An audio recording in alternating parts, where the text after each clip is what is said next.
FGRF کے زیر اہتمام ٹنڈو آدم فیضان مدینہ کے باہر بلڈ کیمپ لگایا گیا۔ اس موقع پر شہریوں نے خون کے عطیات دیے، جبکہ 100 سے زائد شہریوں کے بلڈ چیک کیے گئے۔ اس موقع پر جام شورا یونٹ انچارج محمد شہباز، FGRF کے ذمہ داران، ڈسٹرکٹ نگران سانگڑ اور دیگر اسلامی بھائی بھی موجود تھے۔ اس موقع پر یونٹ انچارج محمد شہباز نے گفتگو کرتے ہوئے کہا کہ تھیلیسیمیا سمیت مختلف خون کی بیماریوں میں 2500 مبتلا بچوں کو روزانہ کی بنیاد پر بلڈ لگایا جاتا ہے۔ اس کے علاوہ مختلف حادثات اور دیگر امراض میں بھی شہریوں کو ایمرجنسی بلڈ لگایا جاتا ہے۔ دعوت اسلامی سندھ بھر میں اپنا تعاون جاری رکھے ہوئے ہے۔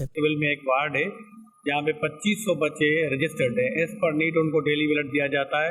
اس کے علاوہ ایمرجنسی کیس جتنے بھی ہوتے ہیں، ایکسیڈنٹ وغیرہ، ڈیلیوری کیس، ان کو فری میں بلڈ مہیا کیا جاتا ہے انڈس بلڈ بینک کی طرف سے۔ دعوت اسلامی ہر جگہ پہ ہمارے ساتھ تعاون کرتی ہے، ٹنڈو آدم ہو، حیدرآباد ہو، سندھ میں جتنے بھی شہر بڑے بڑے شہر ہیں، دعوت اسلامی ہمارے ساتھ تعاون کرتی ہے اور ہم دعوت اسلامی کے ساتھ انشاءاللہ تعاون کرتے رہیں گے۔